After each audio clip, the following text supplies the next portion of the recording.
Assalamu alaikum wa rahmatullahi wa barakatuh. Bismillah, alhamdulillah, as-salatu was-salam ala rasulillahi wa ala alihi wa ashabihi ajma'in. Welcome everybody from around the world. My name is Bilal Abdul Kareem, and this is the BAK Show.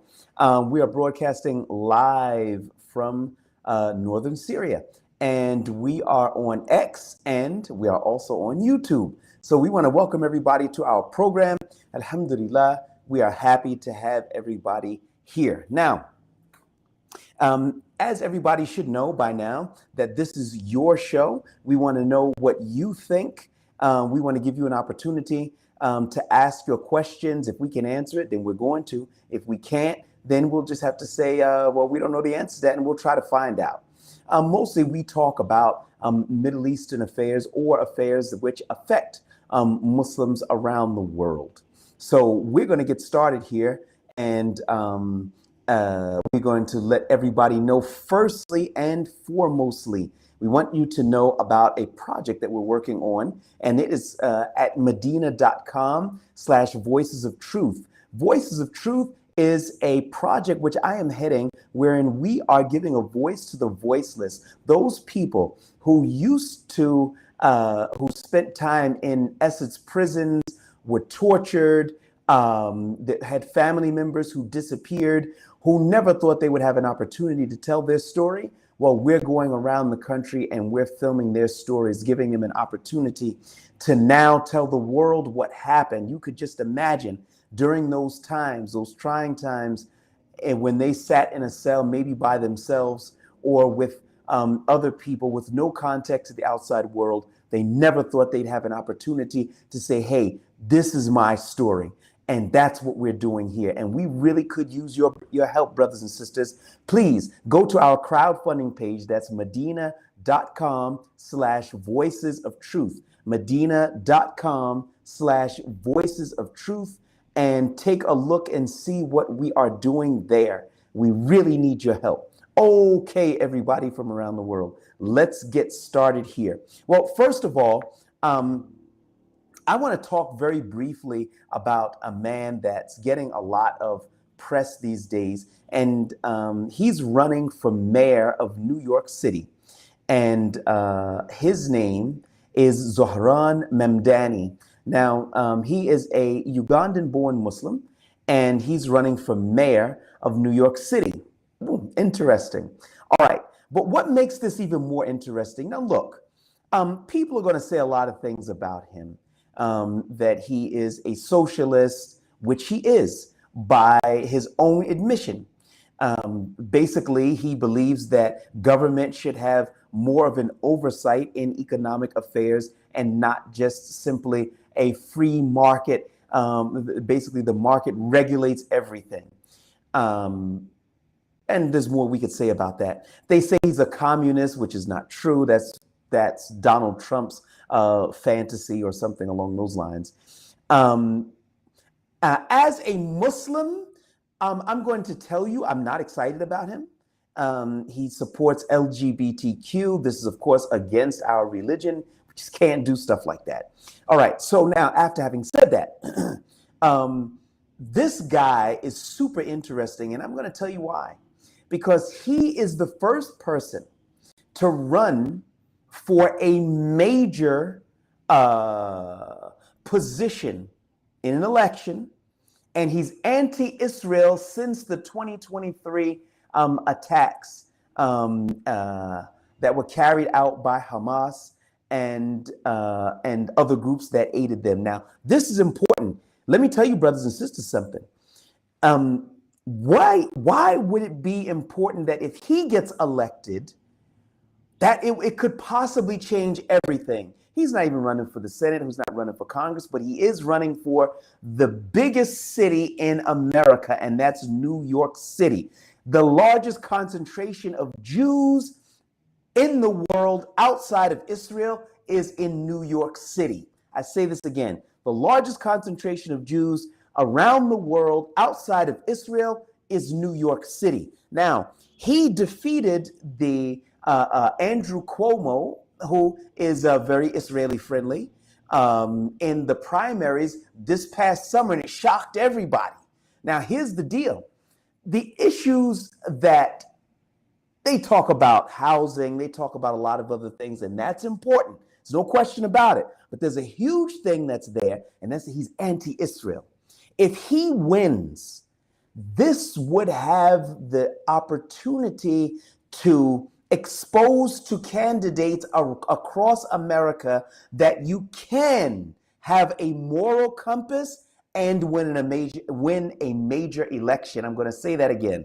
It would convince candidates who are running for Congress and Senate in 2026, you know, those seats that are very, very pro-Israel, they are receiving money from AIPAC, the Israeli lobby in America, that's buying all of these candidates that are still talking about, 2 years later, that Israel still has the right to defend herself and that Hamas is bad and Israel is good. These are the seats that will be up for grabs in 2026.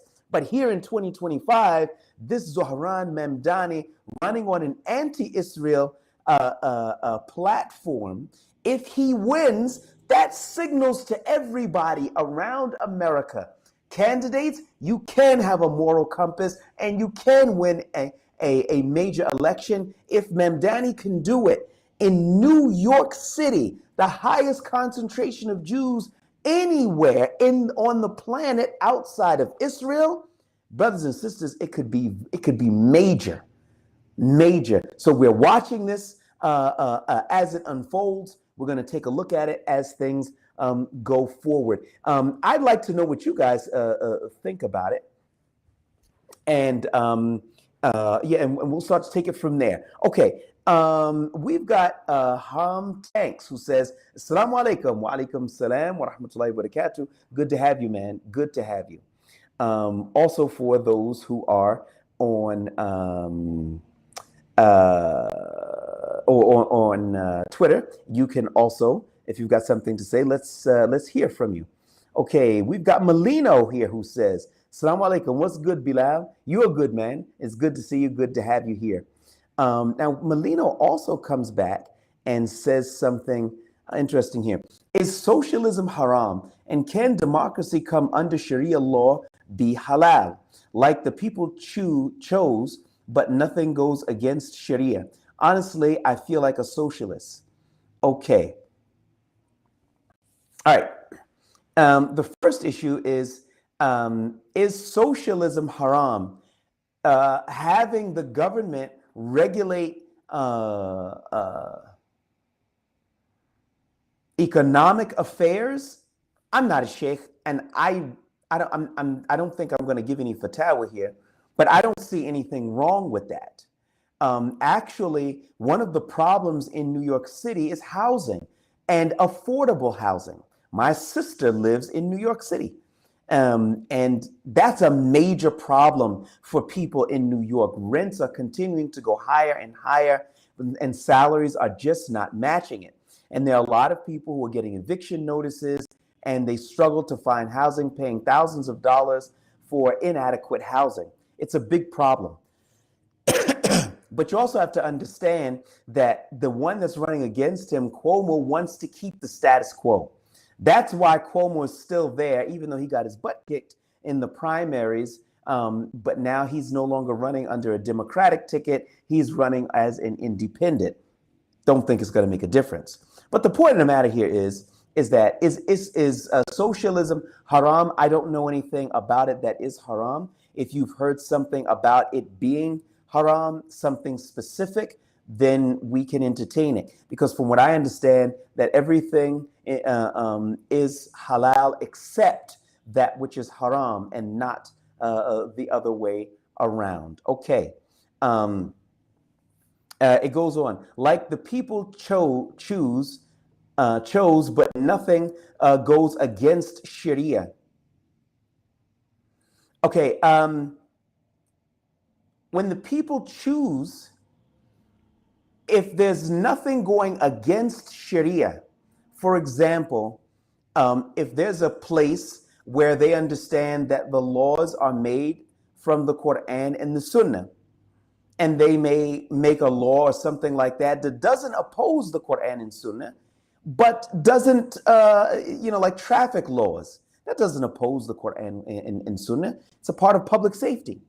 So if there's nothing that speaks or goes against the Quran and the Sunnah, then I don't see where there's a problem or where there's an issue. So just people voting does not equate to democracy. I want to say this again. Democracy is when the people have they decide what is halal and that which is haram.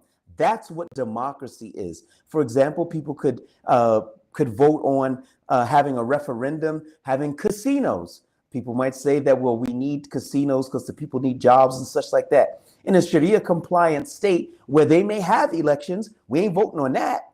That's not going to be one of the things that we're going to vote on. So I think that should be clear and understood, that it's not going to be about things which are against the Quran and Sunnah. It will be things which are allowed and which are permissible in the Quran and Sunnah. Now, okay, we have here Omar C. Can you talk about Somalia? I heard Shabab is about to take over. Yes, it appears because they continue to make gains in Somalia. And it just seems as if the government in Somalia just doesn't have the horses to withstand them. So I think that we're going to have to monitor that. I don't really have anything new to add to that at the moment.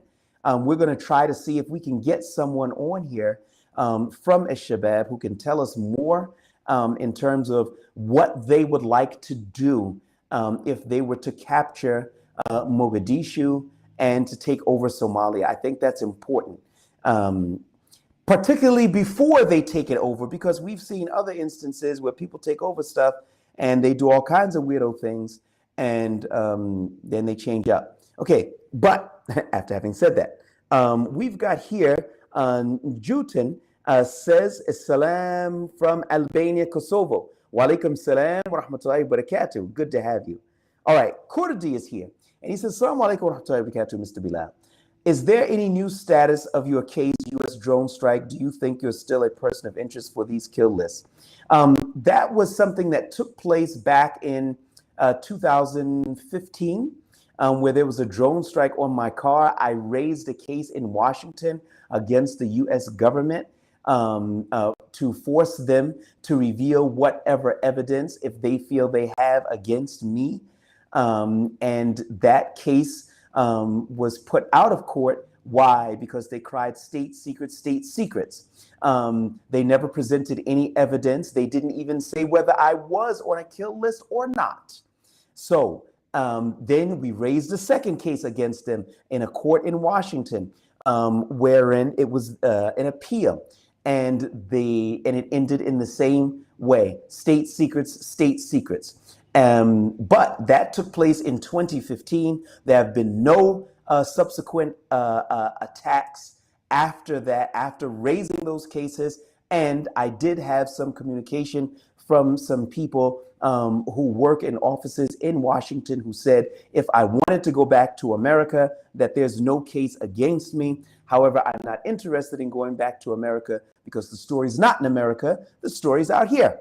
And that's why I'm here, and I intend to continue to be here as long as I would be of use to the brothers and sisters. Now, and Newton says, Albanians have some of their people in Syria. Yes, they do, brothers. And we know some of them, and they're good brothers, and may Allah bless them. Ameen. Okay. Mercedes-Benz says, I wish Memdani breaks everyone's expectations and delivers good results. But to be honest, with no backbiting, he got things disappoint watching the Jimmy Dore show, not making things up. You know what? I kind of want to put these things into context. You know, as a person who does interviews, who conducts them and appears in them, it's like anything. You're going to have days where you're sharp, you're razor sharp. They're going to ask you something and you're going to respond, and it's going to be like ABC 1, 2, 3. And that's the way it's going to happen sometime. And there are going to be some days where your tongue gets a little bit stuck and you're just not your best. My methodology is that, for example, when I go to the gym, first of all, most days I don't want to go to the gym. I just don't want to go. It's not fun. Sometimes, you got to go, when you're working out, it's stressful in terms of your muscles, not stressful in terms of mentally, but it's stressful in terms of your muscles. And 70% of the time, you don't want to go. I'd love to be sitting somewhere eating a bag of chips or some cake with my feet up, watching some movie or some video or something. But I also know that there's a price to pay if that's the way that I want to rock it. So likewise, there are going to be days where you're not going to want to do what you got to do. But winners, and I'm not saying I'm a winner, but my methodology is that when you've got to do what you've got to do, you just get up and you put one foot in front of the other and get out there and you just do it. And I'm sure that Memdani has a similar methodology, because he always, particularly now when he's running for office, he has cameras in his face, microphones stuck underneath his nose, and ready or not, you got to perform. If he wins the election and he's the mayor, he can't say, I'm not having a good day today. It's a bad hair day, as if I would know something about a bad hair day. But anyway, the point is that you're going to see days when he's not going to be 100%, and that's normal. It happens sometimes. But I do appreciate the fact that he wants to take on the housing market and make housing affordable for New Yorkers. And he also, I'm from New York, of course, I'm going to be inclined to this type of thing. You see, not just, business as usual. You go from one mayor to the next and nothing really changes. That's not what this is about. And then people are talking about, and he wants to defund the police so that crime can run rampant. This is not what he ever said about defunding.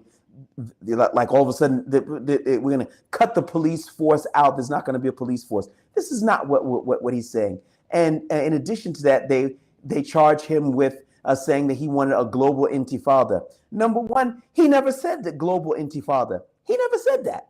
And nobody has ever been able to produce the video where he did say that. That's just more scaremongering. And, some people are jumping on this Marjorie Taylor Greene a bandwagon all of a sudden now because she's talking badly about Israel. It's like, oh, well, we think Marjorie Taylor Greene, she's cool. Well, she ain't cool. I'm going to tell you. She, when Memdani won the primary, she did an AI generated picture of the Statue of Liberty in New York in a burqa. Yeah, it's that kind of childish stuff. That's the stuff that they want to attack him with. Not the real facts, not the real issues. And Allah subhanahu wa ta'ala knows best. Okay, we've got here, we've got Sayyid Masood. Assalamu alaikum, brother Bilal from Bangladesh. Wa alaikum salam wa rahmatullahi wa barakatuh. Good to have you, man. Good to have you. Okay. Assalamu alaikum wa rahmatullahi wa barakatuh. Zakaria. Excuse me, Kathrada says, has Sheikh Sami Uraidi been active recently, and has he or any Huras members said anything regarding Jolani and his lack of Sharia? Many of the brothers from Huras ad-Din are still in prison, and there is no real Huras ad-Din as a group now. There are some people who were members who were not put in prison, but the main members and a lot of those who supported them are in prison. They are held without charge, without trial, and they continue to languish in Jolani's prisons. While Jolani releases members from the Assad regime, letting them out of prisons in droves, a lot of those who fought for the revolution are still in prison. Now, some people around the world might like Huras ad-Din, you might not like Huras ad-Din, but the reality of the situation is that Abu Muhammad Jolani was the poster boy for Al-Qaeda. So how are you going to be the poster boy for Al-Qaeda and you have people who were Al-Qaeda aligned in Huras ad-Din in your prisons? I don't understand that. I don't think a lot of other people understand that either. But then again, they didn't ask me for my opinion, now did they? But I just gave it, but he didn't call me and ask me what I thought of it. And I think that that just sucks because he was the main cat with the biggest Al-Qaeda group in Syria. Just putting it out there, that's history. And then he locked up Huras ad-Din people because they didn't like the direction that he was going in, being aligned with outside security services and such like that, which was backed up by Hakan Fidan, the Turkish foreign minister, who was then the intelligence chief. He said that Hayat Tahrir al-Sham was giving them information about ISIS and Al-Qaeda for 10 years. How he was giving information about ISIS and Al-Qaeda for 10 years when he was the poster boy for Al-Qaeda, I'm sure. I have no idea. But I digress. The point of the matter is that they do not operate as a group at this time. And Allah subhanahu wa ta'ala knows best. Melino says, are you going to make a video with the Muslim skeptic? And if yes, what are you going to talk about? Well, being that I'm not the main guy behind the Muslim skeptic, that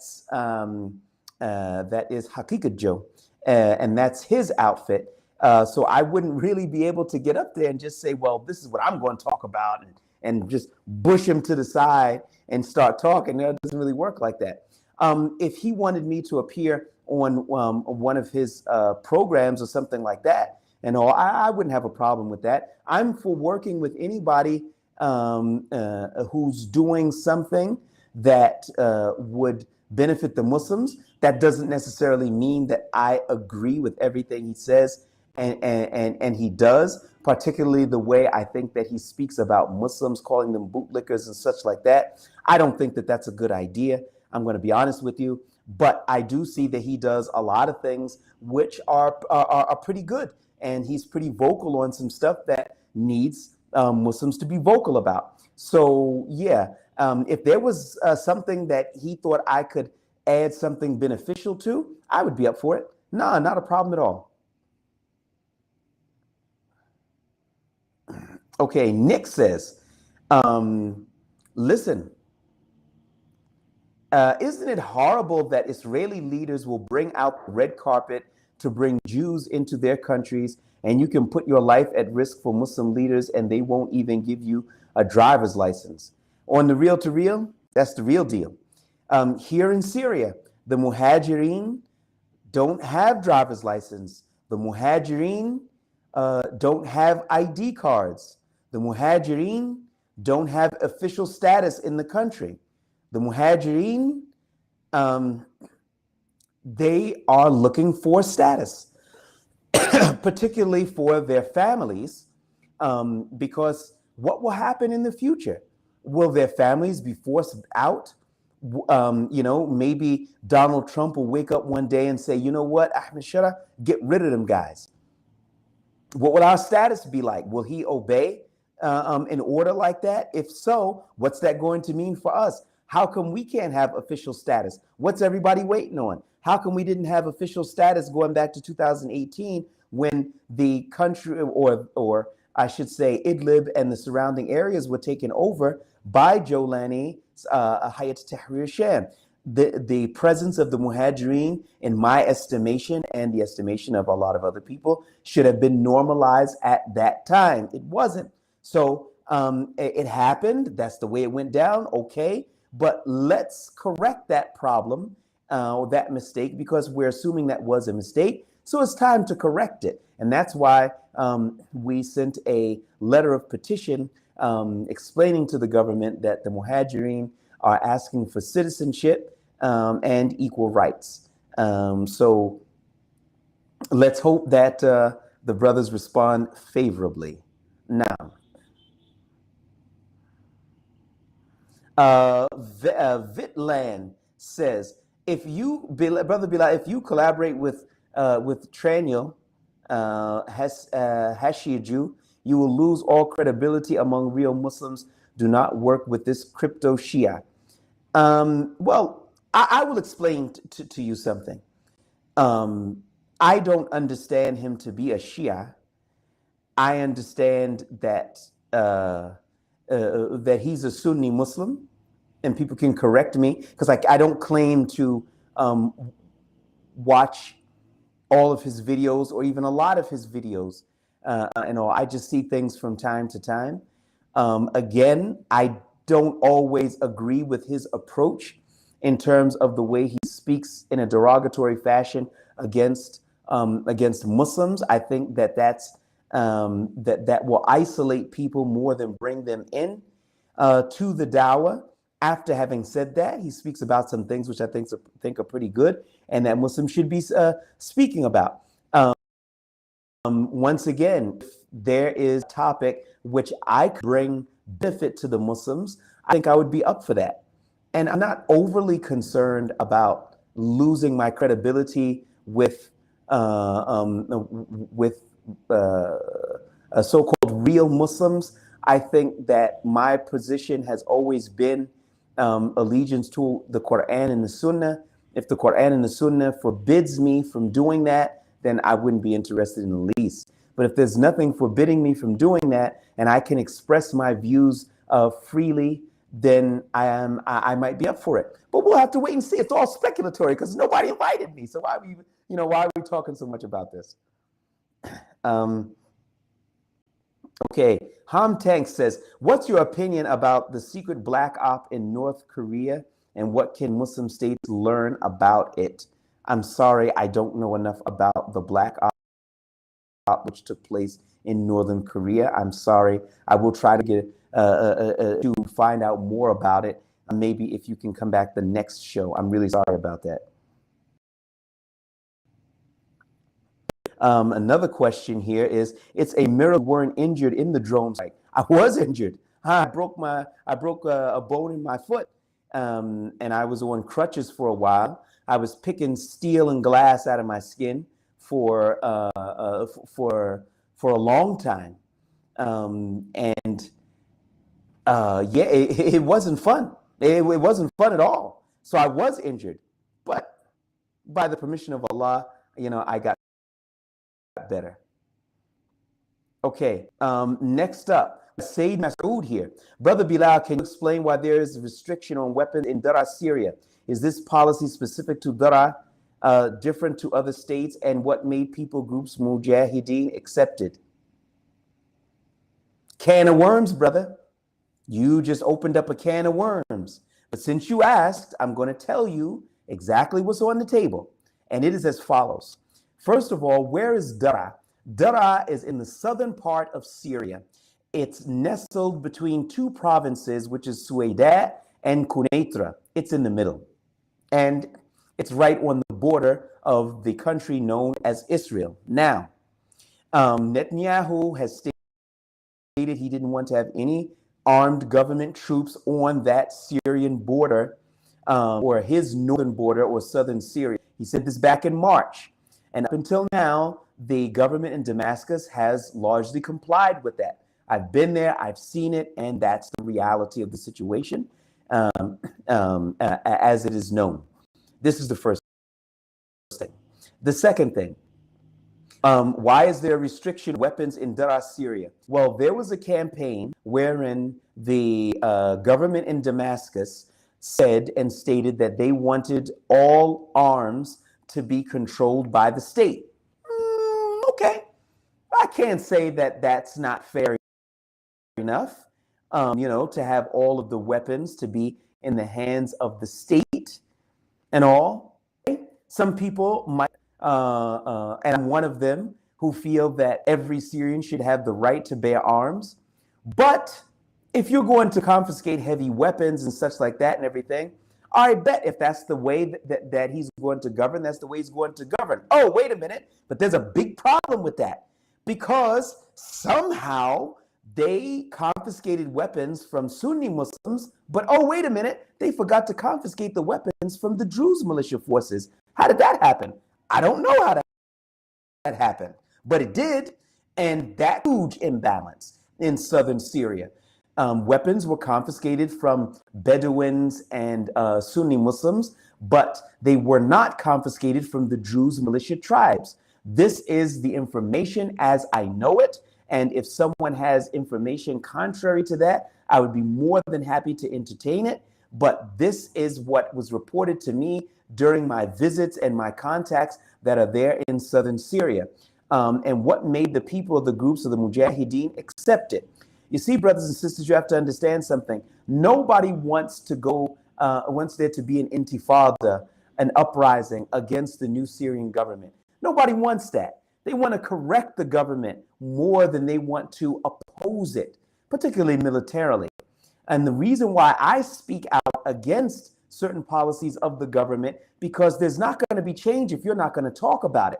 And I have to talk about it. I try to do it in Arabic. I try to do it in English, not because I'm a tough guy and I don't know what's going to happen from one day to the next. They might put me back in jail, butt kicking or something like that. But then, you know what I'm saying, once I spit the blood out, I pick up the microphone and the camera and I get back to work. So what I'm saying here is that there has to be change. It can't go on like this. Because as long as it's going to go on like this, it's going to benefit the Israelis, and the Israelis are not going to stop no matter what Washington is telling Ahmed al-Shara. Maybe he doesn't know them folks. I know them people. And if he wants a crash course on American foreign policy, tell Ahmed al-Shara to give me a shout. Because I'll come down, I'll come and talk to him, and I'll tell him. He's not dealing only with the Americans. The Americans and the Israelis are one entity. They're not two. So anything that he's saying that he's being told by Washington to do, it's in the Israeli interest, even if it doesn't look like it. So he should be careful, because those are some slick cats, and Allah knows best. Okay, let's see. Mercedes-Benz is back, and he says, Barakallahu feek, wa feek. It's tough for him as a Muslim, so he has to play the game as smart as possible, in the same time staying within the boundaries of Islam. Best of luck to him. I say best of luck to him. I do say that, but he ain't doing a good job of staying within the boundaries of Islam. Let me give it to you straight. You can't do military operations, kill operations with U.S. forces taking out Muslims. Oh, wait a minute, somebody says, oh, wait a minute, those were ISIS. Well, the first thing is, I don't know if those folks that they carried out those military attacks in the city of Al-Bad and also in Atma, I don't know that them folks were ISIS. That's what, you know, CENTCOM said that they were ISIS. I don't know who those folks were. That's the first thing. Second thing is, I thought this revolution was all about justice. Why not arrest these people, put them on trial, and then you can levy out whatever sentence or punishment is applicable after they've been found guilty. What the heck are you doing, pulling off military operations with the same outfit that's carrying out a genocide on Muslims just a few kilometers away in Palestine? Dude, have you lost your mind? I'm giving it to you straight. Dr. Hani Sabai made takfir on Ahmed al-Shara for carrying out these type of operations and other than them. Dr. Tariq Abdul Halim made takfir on Ahmed al-Shara as well for the same reasons. Now, I'm not going to sit here and tell you that their statements of takfir are good and correct. I'm not a scholar, but they are, and these are the statements in which they have made. And I think that people should look into it so that Ahmed al-Shara can be advised and tell him to cut out some stuff that he's doing. So this is not about, well, he's got a job and he's got to go to the left and to the right and everything. Sisters, no, I ain't having it. We're not going to frame it like, because that's not real. What's real is that he's carrying out these operations with the enemies of Islam. That's like somebody in Musa's camp helping Firaun carry out operations against Bani Israel. Nah, it ain't like that. And we're not going to try to pretend and frame it because it's like that, because it ain't. and Allah knows best. Okay, let's take one last one. Um, mm, okay, we've got someone whose name I'm going to struggle to pronounce. Mehmalaf. If you get a Shabab member on the show, can you ask why they think it's acceptable to kill civilians? I literally know a family that's missing a father because of this group. If I do get them on there, I will also ask about that, and I think that that's extremely important because there is a history of this group carrying out attacks on civilians. For example, the mall in Kenya, where they attacked the mall and attacked a cooking contest and killed women and children by way of the Kalashnikov. Now, after having said that, that was some years ago, and I have heard that they have changed a lot of their stances. I have not heard them denounce those attacks. So it would be great to ask them that question, because I would be interested in giving them the benefit of the doubt, but I'm not giving anybody the benefit of the doubt if they're not at least going to come to the table and say, we believe in ABC and not 1, 2, 3. So that's that's what I like to ask them, and Allah knows best. Okay, look, everybody, we have got to. I totally neglected the good brothers and sisters that are on Twitter. Let's take a look and see. Hakeem said, I believe during the Islamic Golden Age, there were socialist programs similar to free healthcare, feeding the poor, etc. These were funded via jizya, while zakat was used for military and other government spending. I believe zakat was also a progressive tax. I don't think Zahran Mamdani is on this particular program because of his Islamic values. I could be wrong, but it is possible. But at the end of the day, I believe you are right. In a Sharia compliant state, oh, sisters, there's so much for the population. It's a Sharia compliant a state. It's not all about beards and niqabs, and that's all it's about, and carrying out the hudud. It's about taking care of, I mean, from what I understand, there are about 6 about the hudud, and people big that up more than it should be. It's a part of Islam, and we're not going to deny it. But at the same time, there's so much more to Sharia compliant society that I think is not getting the play that it needs to. Okay, next we've got Al Qadi Abdul Jabbar, who says, what is your opinion on the United States dispute with Venezuela? Could we possibly witness an outbreak of war?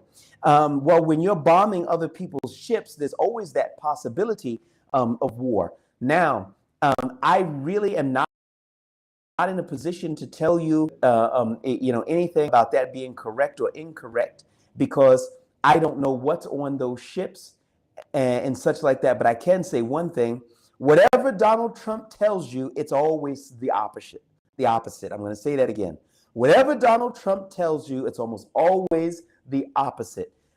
I can't believe that Muslims in America, particularly in Michigan, got up on stage with Donald Trump, and said that Donald Trump, a man of peace, peace, not war. Y'all remember that? I remember this cat hasn't delivered anything of peace. It's been nothing but war and genocide and famine. That's what this guy is all about. I pray to Allah that He gives him what he deserves. And Yusuf says, Bilal, from your wisdom, I'm glad you think I have some. Do you or governments are reflects of the people of the nation? Example would be the cowardice of the Gulf nations or the arrogance and singling and dancing of Egypt. I'm going to say this. The governments of those countries are not totally independent in terms of the way that they think from their population. However, the populations are not nearly on that level. I think that Abdul Fattah al-Sisi is bought and sold by the state of Israel. I mean, at the end of the day, we're having a genocide. Hello, a genocide on your border, on Egypt's border. And then while people around the world are doing boycotts, boycotting Israeli products, boycotting Israeli, excuse me,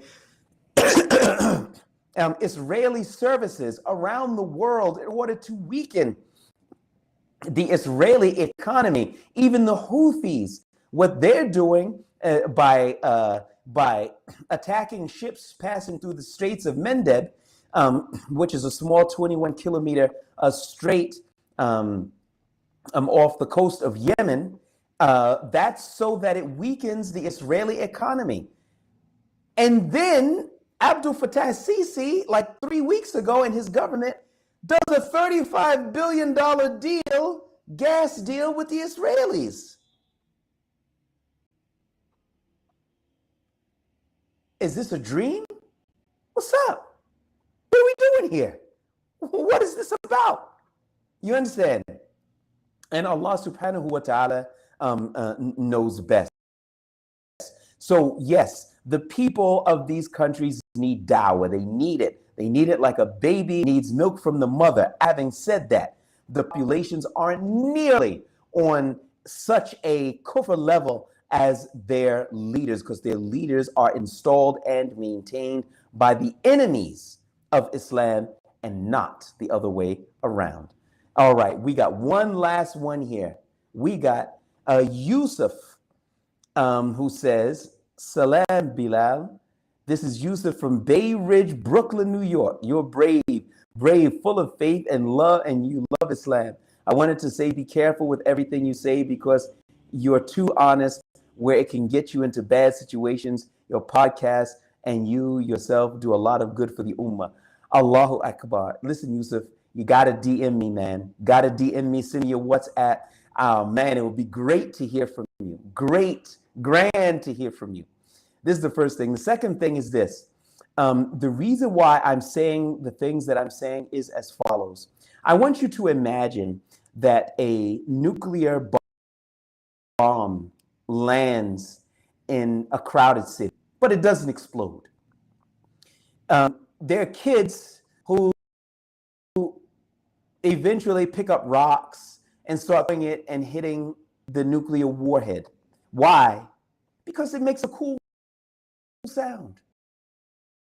You throw a rock at the metal and it goes boing, and they're happy with that. That makes, and also some of the others start bottles and stuff like that at it.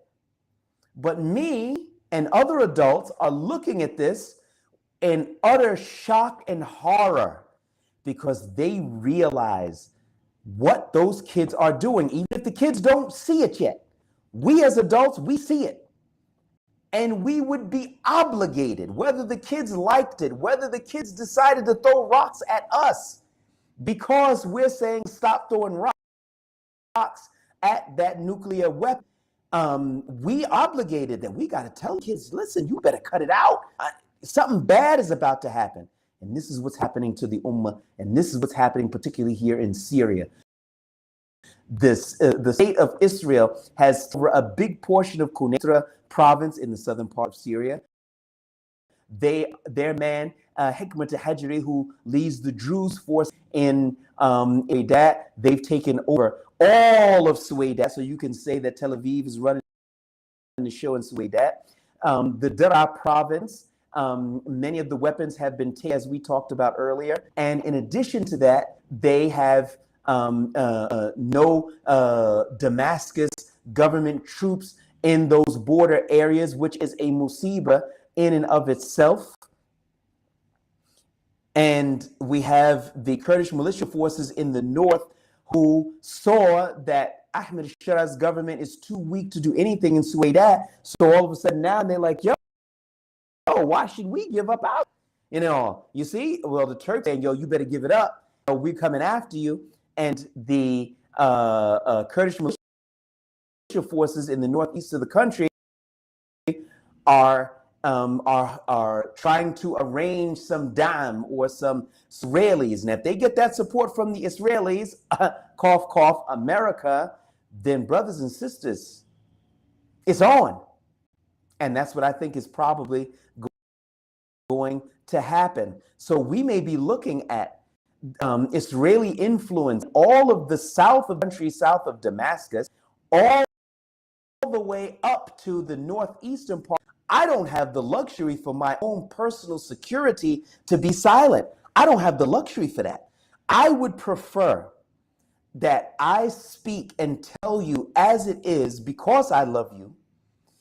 Even if I got my butt kicked for it, I'd be sitting in somebody's jail cell. Or if somebody decides to do something other than that, at least I'd be able to say, hey, look, I took it as far as I could take it. And now it's on somebody else. And not to be able to say, oh, well, it's just, I didn't want to say too much because I don't know, I didn't want to get in trouble. I just got a new car, got to make, nah, I can't do it. Anyway, brothers and sisters, that's all for today. Oh, yo, before you go, got to ask y'all to do me a solid. Please go to our crowdfunding page. That's at medina.com/voices of truth, wherein I am heading a project giving a voice to the voices, the people who never thought they would have an opportunity to tell their story as they were suffering under the oppression of Bashar al-Assad and regime. Visit the page.